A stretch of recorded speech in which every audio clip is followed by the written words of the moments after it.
Welcome to Regulate and Rewire, an anxiety and depression podcast where we discuss the things I wish someone would have taught me earlier in my healing journey.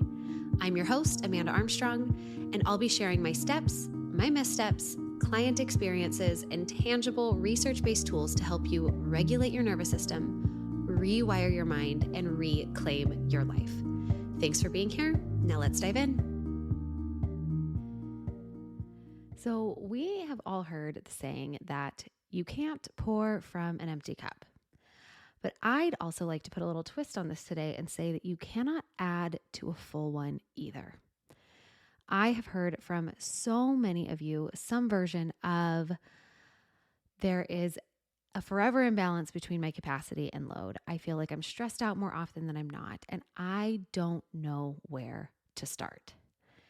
In my coaching practice, we support our clients in something that we call the stress bucket exercise. And you've likely heard me mention the stress bucket, usually in context to the nervous system ladder.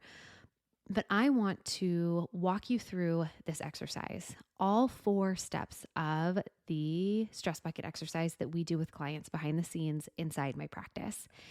And with this, I had the option to either give you one episode that was kind of a basic, brief overview of all 4 steps to this exercise, or I could turn it into a series where I spent one episode per step to really go deep and help you unpack and figure out how to manage stress in the short and long term, understanding your stress physiology as a huge contributor to anxiety and depression. And instead of making that decision myself, I asked you, or at least those of you listeners who are also following me on Instagram. I put on my stories last week and I said, hey, what do you prefer when I give just one topic, one episode, kind of a brief overview? Or do you like when I go deep into these various exercises? And by a landslide, those of you who are in that space responded and said, drag it out. Give us all the details, make it a series. And I actually had a handful of you reach out and also note that we love the episodes in which there are worksheets. So you've asked, I've delivered, and that is what you're going to get right now on the Regulate and Rewire podcast. But before I dive into the content for today, I want to put a quick plug in for those of you who are listening who are trauma-informed mental health practitioners, whether you are a coach, a therapist, counselor, LSW, MFT. I know that I have a number of coaches and therapists and mental health folks who listen to this podcast and who also, thank you, refer it to your clients frequently. We are hiring. So as this podcast has grown, so is our practice. And I am in the process of hiring our next trauma-informed mental health coach. So I'm putting this plug out here in the podcast. I won't go into details, but if you are a mental health practitioner who is experienced, preferably is familiar with IFS, integrated family systems or parts work, has some familiarity with a bottom-up approach to navigating anxiety or depression, I will put a link in the show notes to get some more details on that position and how to apply. And as always, if this is you and you've got some questions, please reach out. So we're hiring, our team is growing, and if you're feeling called, you might be the right fit. So let's dive into today's conversation about the stress bucket. So like I said, today is part 1 of what is going to be a 4-part series on the stress bucket exercise. Today and the next few weeks, I'm going to break it down 1 step per episode. So today is part 1. We're going to cover step 1, a step that I call assess. And this is going to answer the question of what fills my stress bucket. First, what is my stress bucket? And then we'll go into unpacking what or how each of you can unpack the unique stressors that fill your bucket. Next week, we'll talk about step 2, which is to audit. And this answers the question of how do I know? How can I audit my stress level at any given time? And how do I know when my stress bucket is getting full? When is it time to regulate? Then step 3, part 3 is going to be how to manage your stress bucket. Okay, so my stress bucket is full. How? How do I manage that stress? What do I do when my bucket is full or overflowing? And then step 4, part 4 is going to be edit. What can you do over time to create more of a buffer between you and your stress threshold. Many, many, many of you are like me, where you live and subscribe by this concept of more is more. If I can check more things off my to-do list, that's more. If I can add more things to my schedule, that's more. If I can help other people, that's more. And this belief and this subscribing that we have lived by of more is crushing us. It is creating an unsustainable load. And so this series is really aimed to help you answer, again, those questions of what is my stress bucket? What's in my stress bucket? What are my daily stressors, my baseline stressors? How do I know when it's full? And what can I do about that right now in the moment to de-stress, but also over time to just create a life for myself that feels better? And I have put together some worksheets, more appropriately, an entire workbook to go along with this series. So I'm going to link that workbook in the show notes. Each episode will have some correlating worksheets. So as you listen, you will have an option to just kind of conceptualize and take in. Actually, one thing that I love so much about this concept of a stress bucket is that it can be as simple or as complex as you need it to be for where you are in your healing journey, what you want to do with it. So for today and the next couple weeks conversation, some of you might walk away with a simple, broad conceptual understanding of the stress bucket, while others of you may decide to immerse yourself in each one of these steps. Print out that workbook, take them to work through with your therapist, with your coach, do them on your own. And I love that. I love that for all of you. Some of you are going to be like, yep, got it, check. And some of you are going to really get into this work for maybe the next few weeks, the few months. And another thing that I love about the stress bucket concept is that it's one of those things that once you learn it, you really can't come back. You can't unknow it. It's kind of like understanding anxiety and depression through a nervous system lens. What all of you got in those first 6 foundational episodes of really looking at anxiety and depression through a lens of physiology instead of pathology. The one thing I hear over and over and over again is, oh my gosh, I just found your podcast. I'm a few episodes in and it just makes sense.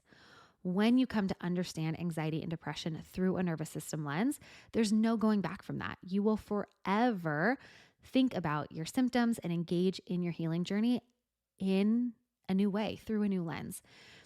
And this concept of a stress bucket, I think, is similar. When you gain a basic understanding of your body's stress capacity, your mechanisms, like what happens in your body with the physiology of stress, and then how you can de-stress in different ways, you engage in stress management differently forever.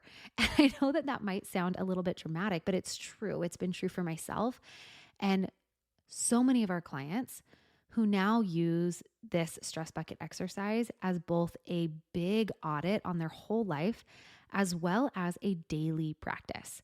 Myself, many of our clients ask the question of how full is my stress bucket multiple times a day. And being able to assess how full your stress bucket is gives you perspective on your reactions or your overreactions. It helps you source for whether to say yes or no. And one of the things that I think this exercise really lays the foundation of is to live life instead of through this lens of how much can I possibly handle? How many things can I fit on my schedule? To instead living a life through this lens of how much can I take on while still feeling at ease and in control in my everyday life? And that's really different. How much can I possibly handle versus how much can I handle and have life still feel good? And so many of us, like I said, myself included, have spent so much of our lives just pushing and pushing and pushing on the brink or in that downward spiral of burnout because that's what society told us to do. It's what was modeled for us. It's how we get our self-worth. Maybe it's even what you needed to do for a season of your life, but then it just became your new normal. And so what I hope that you'll take away from this conversation is this reality that there is a limit to the stressors that your system can take on before breaking down. Anxiety and depression are both results of unmanaged stress buckets. A stress load that got too heavy or lasted too long, and it takes very real and measurable tolls on your mental and physical well-being. So with this conversation, let's just start with the most basic question. What is a stress bucket? And this is an analogy to measure your stress threshold, your stress capacity. And in this analogy, there are three primary elements that you are going to hear me refer to. Number one, obviously, the bucket. Then we have the water and the buffer zone. So the three elements are the bucket, the water, and the buffer zone. With the bucket, I want you to imagine that there is a bucket inside of your body that collects all of your stressors. So that bucket represents you, or more accurately, your stress tolerance, the stress tolerance of your nervous system. But for simplicity's sake, we're going to think about the bucket represents you. The water in that bucket represents a combination of all of the stressors in your life. And when I say the buffer zone, what I am referring to is the space in your bucket between the water line and the top of the bucket. How much space do you have between the stressors in your life and your capacity, right? We've talked about this before. What is your balance between load and capacity? And you can see a visual for what I'm talking about inside that workbook that I put together for you. And so the goal of this exercise, of the next few weeks of conversations together, is to help bring awareness to where your stress level currently is, and to learn some tangible tools to edit and manage your stress so that you can create as big of a buffer zone as possible.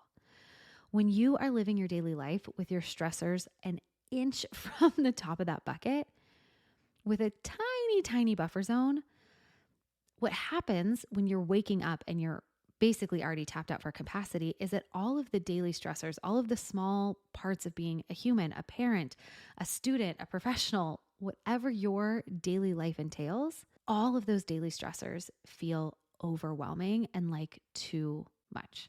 You are going to live life feeling reactive, overwhelmed, shut down, if you cannot find a way to decrease your load and create a bigger buffer zone, because life is always going to hand you unpredictable stressors. And if you don't have space to take that on inside, within your, what we sometimes call your window of tolerance, within your stress bucket, without causing it to be full or to overflow, life is going to feel really, really hard. And so overall, this whole exercise, if it boils down to one thing, it is how to simplify and manage our stress load to create more space. I don't know a single person who doesn't need more space to be connected, to be playful, to be regulated in their life. So in these 4 steps to the stress bucket exercise, step 1 and 2 are really about cultivating awareness of what's in my bucket, and then also what is my unique stress signature? How am I going to know when my stress bucket is full? And it's with that increased awareness that we're prepared to then step into step 3 and 4, which is more the action phase. What are the tangible tools that help me manage my stress bucket now? What are the ways that I need to edit all of the things going into my stress bucket so that I'm carrying a lighter load? Getting really clear and taking action on what matters most to me, and letting go of a lot of the other things that we subscribe to simply because we think we should, we've been told to, etc. So we're going to talk more about that in weeks to come. And before we go any further, it's important for me to note that everybody has a stress bucket of a various size. We all have very different capacities for stress based on genetics, our health history, our current environmental settings. So we have stress buckets that are various sizes, and also things read as stressful to our nervous systems in different ways. For example, going out and kicking a soccer ball around might actually be a really stress releasing activity for you. For me, nope. I'm no good at soccer, and just the idea of going out and playing a team sport that I suck at stresses me out. The same way that sitting in front of a microphone and recording a podcast and then putting it out into the world likely stresses some of you out, but for me, it is just another Monday night. So as you go through each step and stage of this exercise, I really, really want to invite you to leave judgment and comparison at the door and instead bring this lens of curiosity to what is unique to your stress bucket, capacity, and load. And that's ultimately what I want to support you on in these conversations, is to help you manage your load, increase your capacity, and just create a bigger buffer zone to create more spaciousness for the unpredictable parts of this human experience. So when we talk about stress, I want to reiterate that stress is not necessarily a problem. It is too much, or it is unmanaged stress that becomes the problem. Nobody lives a stress-free life. The water in your bucket is never going to be zero. Being human, daily life, it comes with stressors. You're born with stressors. You're born with the stressors that are passed down from your parents, from your grandparents. What was the pregnancy like for your mom? What was the circumstances or situations of your birth? You've also accumulated stressors. Your nervous system has logged stressors with illnesses, injuries you maybe had as a child or even in adulthood, eating processed foods your whole life, tension in your family, surgeries you've had. Maybe you played sports and you got a concussion. There was a time at school where maybe you were bullied or experienced unpredictable circumstances or feeling rejection. All of this reads as stress to our nervous system. And those are sometimes what I refer to as your baseline stress level, kind of these historical things that are contributing to the stress level, the load on your nervous system that you carry day in and day out. And then on top of that, you layer on your daily stressors of work life, home life, finances, job changes. Things like maybe you can't stand politics or you compare yourself to others, traffic, the mental load of managing school or work or kids' schedules, groceries, deadlines.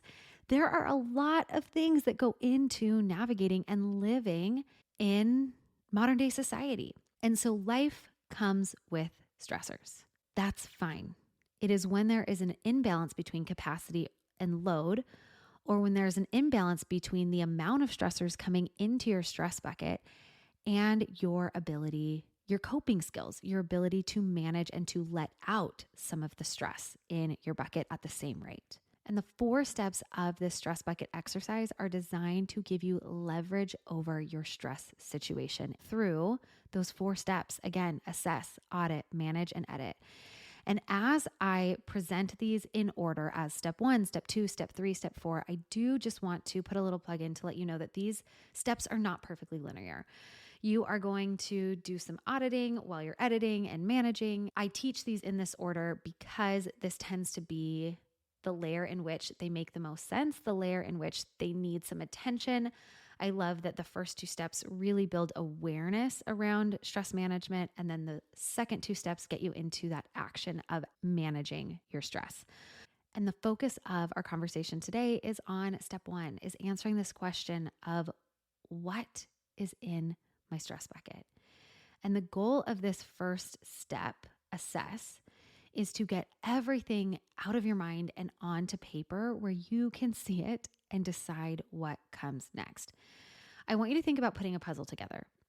It is really, really hard and frustrating to put together a puzzle if a lot of the pieces are hidden somewhere around your house.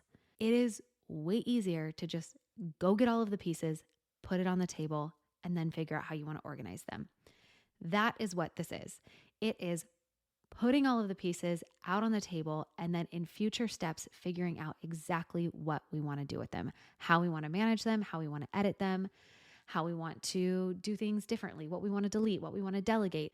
And when it comes to assessing your stress bucket and looking at all of your stressors, there are a number of different ways that you can categorize or explore your stressors. You might think about them as past or present stressors, physical or emotional stressors, daily or big life stressors, stressors you can control versus the ones that you can't. What you will see in the workbook and what I'm going to unpack with you in just a moment is that I have organized common stressors under 4 primary categories: physiological, environmental, relational, and then that 4th category is technological/other.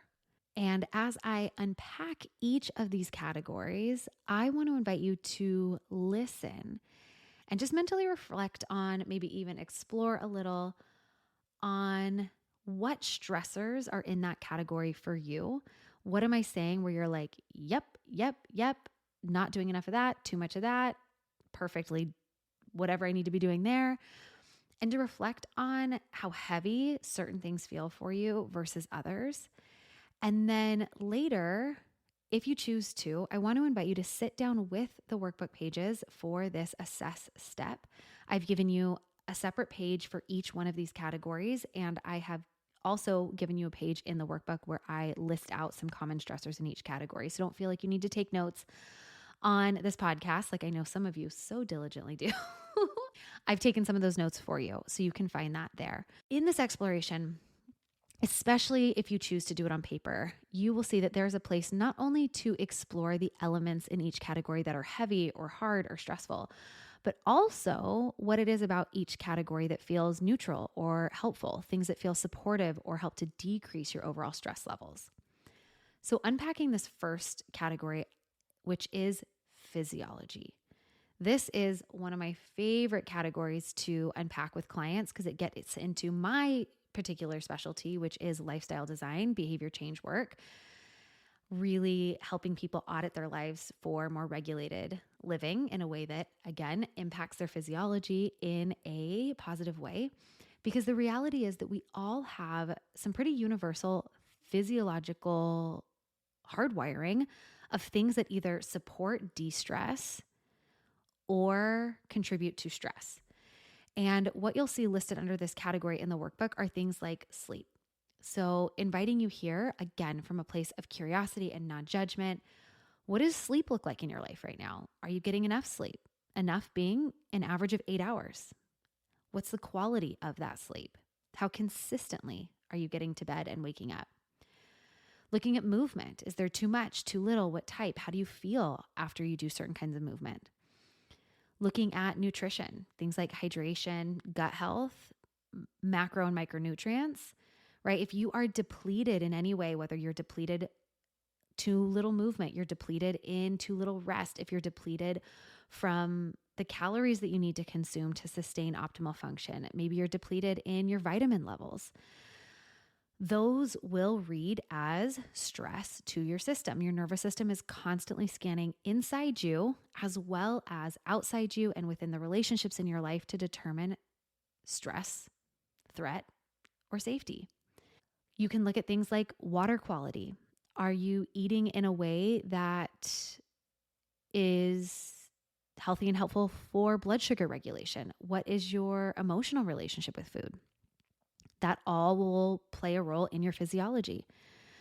We look at breath quality. We help our clients first learn what optimal breathing is and then assess their current breathing patterns. Is it short, shallow chest breaths? Is it, deeper, slow breaths, diaphragmatic breathing? How can we optimize things like your breath, your posture, vagal toning, hormone balances or imbalances, health history? And when it comes to this health history, thinking back on things like injuries or illnesses, surgeries you've had. This could be a place where you reflect on trauma you've experienced, whether that's physical trauma, emotional trauma. You can look at different medications you've taken and the role that they may be playing or the stress load they may have put on your nervous system, things like antibiotics. And I do want to just put a caveat here that when unpacking your stress bucket, there are a lot of things that can get churned up. And so I do want to just reiterate how beneficial it can be to go through some of these steps, but definitely this step with a trauma-informed practitioner or just in a very intentionally regulated space because a lot can come up, especially as you unpack or try to see if there's any historical stressors that are currently contributing. Now, I wouldn't even say if, what historical stressors are contributing to your current stress load. And so, using that space in your workbook, or maybe hitting pause for a moment right now, writing some things in your journal to reflect on the specifics of your unique physiological stress load.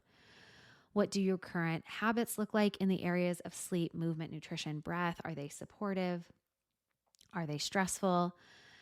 Are there elements of your health history that impact you today? What do those look like?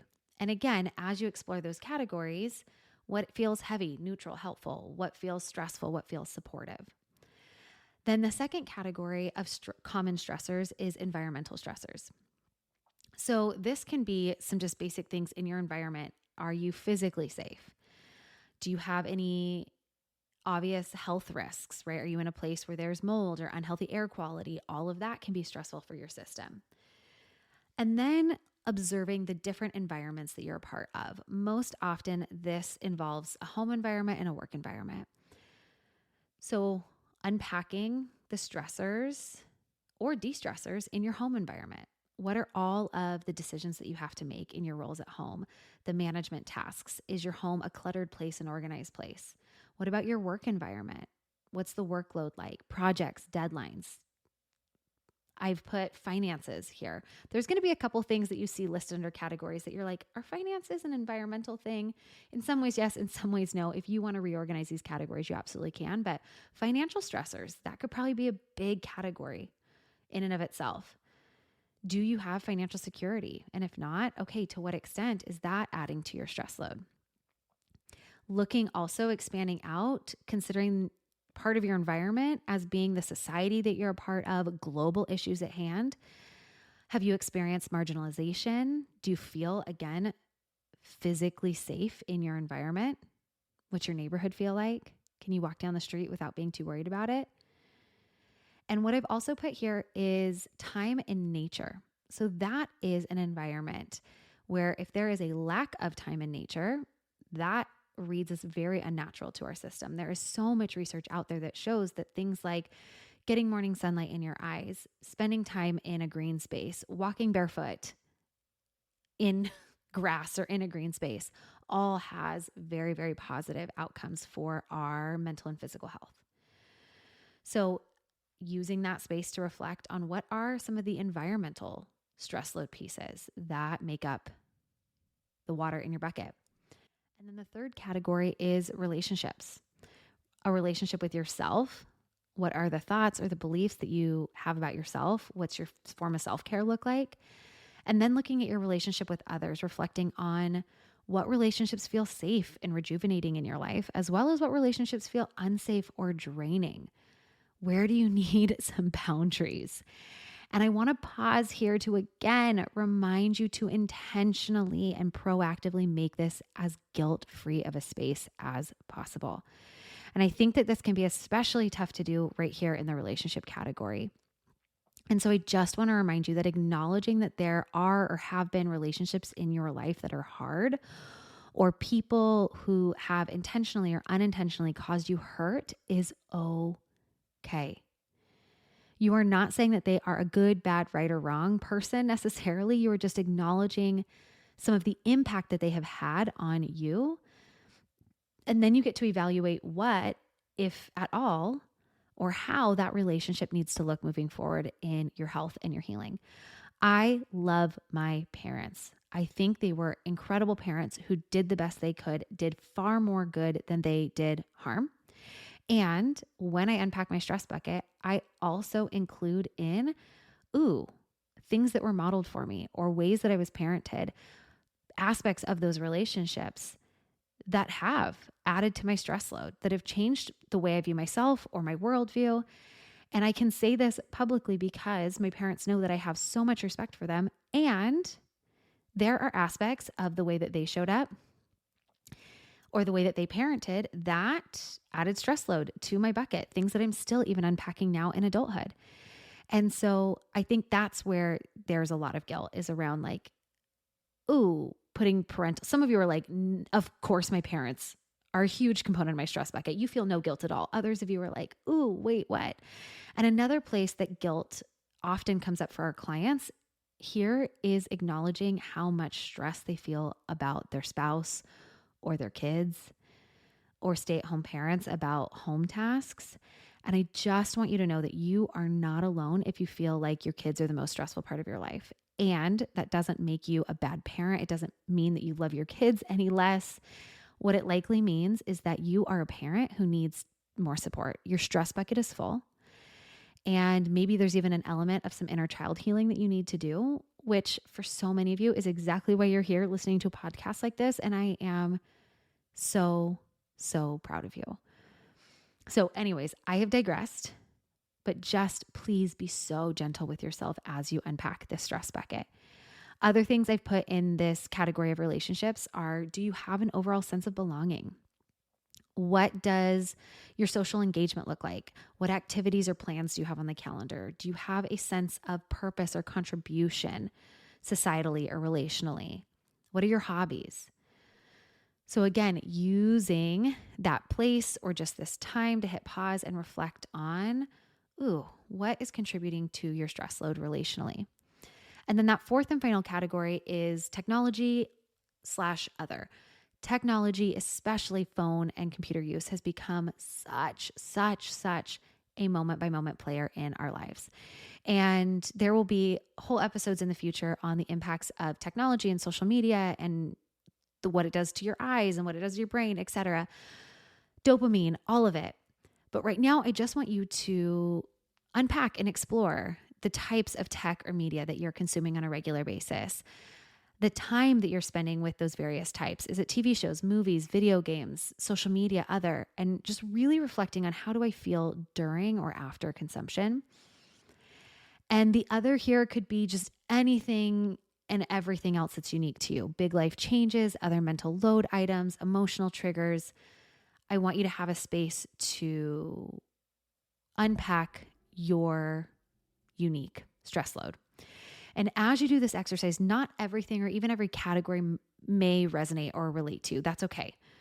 And this exercise is going to look and feel different for everybody. In fact, in preparing for this series, I went back and I rewatched a workshop that I led inside my Rise membership a few months ago, where we did this and I held space for a lot of our members to unpack their stress bucket in a co-regulated container. And then we came into conversation after, and it was so interesting how different this experience was and the different things that stood out or felt heavy for the members of our community.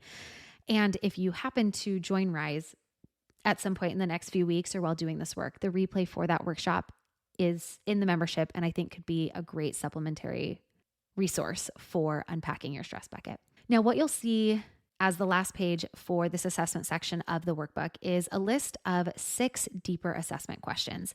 But that's it. This is what I have for you today. My invitation over this next week is for you to really spend some time thinking about what is in your stress bucket. Maybe sitting down with those worksheets and doing a little bit of a deeper, more tangible unpacking. Again, bringing all of these pieces to the puzzle on the table. If you live a life that feels more stressed than not, this is an exercise that could be wildly beneficial for you. Bringing it all together, as always, with 3 takeaways from our conversation today. Number 1, just a quick summary. The stress bucket exercise is a measure of stress capacity or threshold. You are the bucket, your stressors are the water, and our goal is to create as big of a buffer zone as possible by editing what goes into our bucket and getting really, really good at poking some holes in that bucket and managing our stress levels in our body. More on that soon. When your bucket stays too full for too long, when it begins to overflow, this is when you become symptomatic. You experience things like chronic pain, digestive issues, anxiety, depression, trouble sleeping. And the 4 steps of this exercise, assess, audit, manage, and edit, are here to help you grow that buffer zone, to help you bring down your stressors and dial up your coping strategies, your stress management skills. Number 2, You can't change anything that you are not aware of. This first step of assessing what's in your stress bucket puts you in a position to look at all of those individual stressors down the road with curiosity. And like I said, we're going to talk so much more about what you can do with this new awareness in the next few steps. And number 3 is an invitation to download the workbook and assess your current stressors. It can be so beneficial, like I said, to do this alongside a trauma trained practitioner. There's a lot that can get churned up and does with this exercise. And as always, this is also something I'd love to support you on inside Rise, which is my mental health membership and nervous system healing space. So that's it, friends. We have finished part 1 of our 4-part stress bucket series. I invite you to just move through your week trying to bring more awareness to what is in your stress bucket. And I will see you next time for part 2. Thanks for listening to another episode of the Regulate and Rewire podcast. If you enjoyed what you heard today, please subscribe and leave a 5-star review to help us get these powerful tools out to even more people who need them. And if you yourself are looking for more personalized support in applying what you've learned today, consider joining me inside Rise, my monthly mental health membership and nervous system healing space, or apply for our one-on-one anxiety and depression coaching program, Restore. I've shared a link for more information to both in the show notes. Again, thanks so much for being here, and I'll see you next time.